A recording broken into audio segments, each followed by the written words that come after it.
उत्सव के द्वितीय संस्करण के शुभारंभ की मैं आप सभी को बहुत बहुत बधाई और शुभकामनाएं देता हूं। आज कारगिल विजय के भी 25 वर्ष पूरे हुए हैं। ये उसकी रजत जयंती है। मैं उन तमाम शूरवीरों को भी नमन करता हूं अपनी ओर से, आप सबकी ओर से, जिन्होंने भारत के विजय का डंका वहां फहराने का काम किया। मैं रेजिडेंट कमीशन के सभी अधिकारियों एवं कर्मचारियों का भी अभिनंदन करता हूं। उन्होंने इसी वर्ष फरवरी में एक नई परंपरा की नींव डाली थी और संभाव उत्सव की शुरुआत के साथ जम्मू कश्मीर की समृद्ध सांस्कृतिक, आध्यात्मिक एवं कलात्मक विरासत को विश्व पटल पर रखने का एक सराहनीय प्रयास प्रारंभ किया था। द्वितीय संस्करण में जम्मू कश्मीर की आर्टिस्टिक लिगेसी, यूथ एंगेजमेंट, साहित्य, agriculture, horticulture and allied things, cuisine, handicraft, handloom के प्रोडक्ट्स की प्रदर्शनी के अलावा 5 प्रमुख थीम पर, अभी जिसके विषय में रैना साहब ने विस्तार से आपको बताया है, एक्सपर्ट्स तथा प्रबुद्ध जनों के राउंड टेबल का भी आयोजन किया गया है, जो अगले 4 दिन तक धरती के स्वर्ग कहे जाने वाले यूनियन टेरिटरी के ट्रांसफॉर्मेशन को आपके और देश के सामने रखेंगे तथा भविष्य की चुनौतियों के लिए अलग अलग सेक्टर में क्या रोड मैप हो सकते हैं, इसको भी प्रस्तुत करेंगे। इस अत्यंत सार्थक पहल और जम्मू कश्मीर के सांस्कृतिक महाकुंभ के आयोजन के लिए मैं डॉक्टर रश्मि सिंह जी और उनकी टीम को हृदय से साधुवाद देता हूं, बधाई देता हूं। मित्रों, नीलमत पुराण में जनमेजय और वैशंपायन के मध्य हुए संवाद के माध्यम से जम्मू कश्मीर के प्राकृतिक, आर्थिक एवं सांस्कृतिक विशेषताओं को समझना बहुत सरल हो जाता है। वैशंपायन कहते हैं, पृथिव्याम यानि तीर्थानि तानि तत्र नराधिपः, अर्थात इस पृथ्वी पर जितने तीर्थ स्थान हैं वह सब जम्मू कश्मीर में है। नीलमत पुराण का यह स्टेटमेंट अत्यंत महत्वपूर्ण है, क्योंकि भारतवर्ष का शारदा पीठ कहे जाने वाले जम्मू कश्मीर के हर कदम पर कोई न कोई पवित्र तीर्थ स्थल है। और कल्हड़ ने तो राज तरंगणी में बकायदा ये घोषणा कर दी थी कि जो वस्तुएं स्वर्ग में भी दुर्लभ हैं वह जम्मू कश्मीर में सुलभ है। जम्मू कश्मीर जितना व्यापार के लिए प्रसिद्ध था, उतनी ही ख्यात ज्ञान एवं अध्यात्म कुंभ के आयोजन के लिए भी थी। उच्च कोटि के साहित्यिक ग्रंथ की रचना हो, काव्य शास्त्र और संगीत का पोषण हो, कला हो, हस्तशिल्प हो, इसमें विविधता के द्वारा जम्मू कश्मीर ने भारत की कला एवं संस्कृति की यात्रा में बहुत ही महत्वपूर्ण योगदान दिया था। और मैं ये अवश्य कहना चाहूंगा कि प्राचीन समय से ही वितस्ता और गंगा का आत्मिक जुड़ाव रहा है। भारत में काव्य शास्त्र के सबसे प्रकांड विद्वान एक कश्मीरी पंडित आचार्य मम्मट थे। काव्य शास्त्र का पहला सूत्र जो उन्होंने लिखा, रसो आत्मा काव्यत्व, रस ही काव्य की आत्मा है। उस दृष्टिकोण से क्षेत्र के रूप में जम्मू कश्मीर भी देश का वही रस है और इसलिए भारतवर्ष का मुकुटमणि कहा जाता रहा है। प्राचीन काल से ही जम्मू कश्मीर के विभिन्न हिस्सों की संस्कृति, कला एवं दर्शन की ऊर्जा के साथ बड़े गहरे संबंध रहे हैं। सही मायने में जम्मू कश्मीर का पूर्ण एकीकरण देश के अन्य हिस्सों के साथ अच्छे ढंग से हो, इसकी एक नई कोशिश हुई है। और भौगोलिक सीमाओं के परे जाकर आप देखेंगे तो तवी और तिस्ता तथा चिनाब और चेयार नदियों से जुड़ी संस्कृतियों की ऊर्जा एक हो रही है। और इसलिए मैं ये बात कहना चाहता हूं कि पिछले 4-5 वर्षों में जो परिवर्तन हुआ है वह निश्चित रूप से सराहनीय है। उन परिवर्तनों की झलक आज संभाव उत्सव के माध्यम से पूरे देश में और बाहर भी पहुंचाने का प्रयत्न हो रहा है।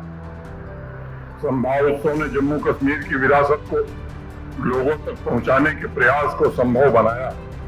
आज जम्मू कश्मीर के विकास को नई गति मिल रही है और संभाव में कल से विभिन्न विषयों पर जो राउंड टेबल डिस्कशन रखे गए हैं उनके माध्यम से जम्मू कश्मीर के नागरिकों के लिए समानता और अवसरों के सृजन, विकास और कल्याणकारी योजनाओं की व्यापक और समग्र पहुंच जैसे ऐतिहासिक पहल की जानकारी भी देश के अन्य हिस्सों तक पहुंचाई जाएगी।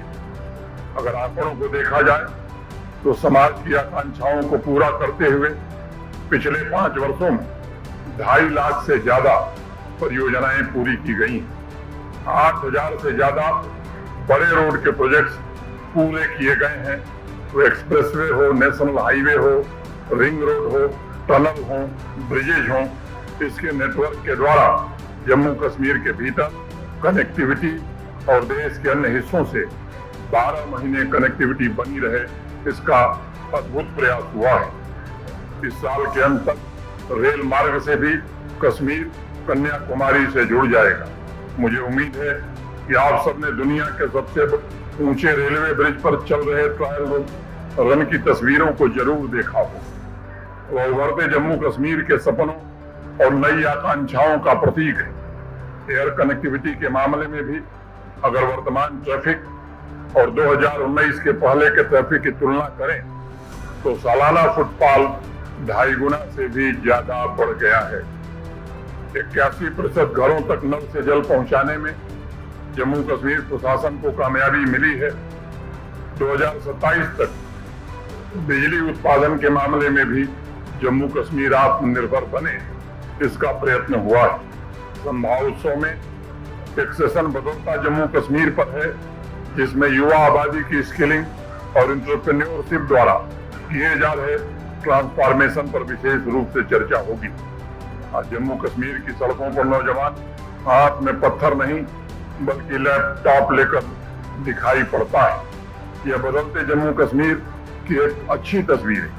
पिछले 4 वर्षों में 42,000 नौजवानों को योग्यता के आधार पर सरकारी नौकरी देने में हम सफल हुए हैं। और आज मैं ये बात कहना चाहता हूँ, क्या वो ठेला लगाने वाले का बच्चा हो या सब्जी बेचने वाले का बच्चा, जिसमें योग्यता थी, जिसमें क्षमता थी, आज वो सरकारी नौकरी पा रहा है। वो जमाना खत्म हो गया जब पर्चियों पर नौकरी दी जाती थी। वंचित वर्ग के युवाओं के लिए सरकारी नौकरी कल्पना से परे थी, लेकिन आज मेरिट आधारित व्यवस्था ने गरीब परिवार से आने वाले हजारों नौजवानों के सपनों को साकार किया। पिछले 4 वर्षों में हमारा नौजवान, हमारी बच्चियां एंटरप्रेन्योर बने, इसका विशेष प्रयत्न किया गया है। और मैं बात आपके सामने रखना चाहता हूँ। PMEGP, prime minister's employment generation program, देश में सबसे कम आबादी वाला क्षेत्र है जम्मू कश्मीर, और आज देश में पहले स्थान पर जम्मू कश्मीर है, चाहे वो व्यक्तिगत लाभ की दृष्टि से हो या यूनिट स्थापित करने की बात। अनेक ऐसी योजनाएं, मिशन यूथ हो या एम्प्लॉयमेंट जनरेशन के और प्रोग्राम हम मैं कह सकता हूं कि लोग नौजवानों के सपनों को पूरा करने में पूरी ताकत जम्मू कश्मीर प्रशासन ने लगाई। हमारी बहनें और बच्चियां भी निश्चित रूप से जम्मू कश्मीर के आर्थिक विकास के ग्रोथ इंजन के रूप में काम कर रही। कल मुझे इस्लामिक यूनिवर्सिटी के कन्वोकेशन में उपस्थित होने का अवसर मिला।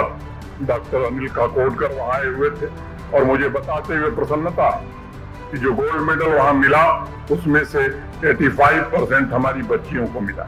केवल IUS Islamic university of science and technology की बात मैं नहीं कर रहा, सभी विश्वविद्यालयों के कन्वोकेशन में मैं गया हूँ। और आज मैं ये कहना चाहता हूँ कि गोल्ड मेडल का अगर एवरेज निकालेंगे तो 75% गोल्ड मेडल आज हमारी बच्चियां पा रही हैं। रिफॉर्म, परफॉर्म और ट्रांसफॉर्म के मूल मंत्र के द्वारा हैंडीक्राफ्ट हो, हैंडलूम हो, एग्रीकल्चर अलाइड सेक्टर हो, प्रोसेस फूड प्रोडक्ट्स हो, अनेक सेक्टर्स में व्यापक परिवर्तन हुआ है।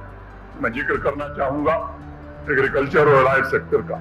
होलिस्टिक एग्रीकल्चर डेवलपमेंट प्लान, अटल डुल्लू ये प्रमुख सचिव होते थे, एग्रीकल्चर का काम देख रहे थे। देश के जाने माने कृषि वैज्ञानिकों की सलाह से जम्मू कश्मीर प्रशासन ने बनाई। और आज मैं गर्व से बात कह सकता हूँ कि HADP ने जम्मू कश्मीर में एक नई क्रांति को जन्म दिया, नई क्रांति को जन्म दिया। मैं अनंतनाग गया था जिस दिन पैडी का कल्टीवेशन प्रारंभ हुआ था।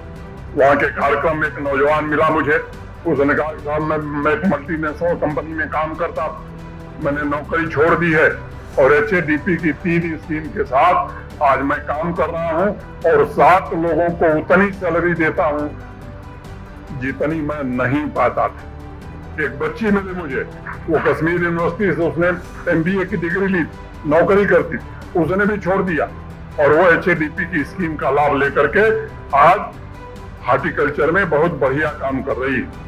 ऐसे अनेक उदाहरण मैं दे सकता हूँ। मुझे बताते हुए प्रसन्नता है कि हस्तशिल्प हॉर्टिकल्चर की विविधता को वैश्विक बाजार मिले, इसका प्रयास हुआ है। इस वर्ष में स्नो पीस का निर्यात शुरू हो गया है। प्रधानमंत्री जी ने अपने मन की बात में इसका जिक्र भी किया था।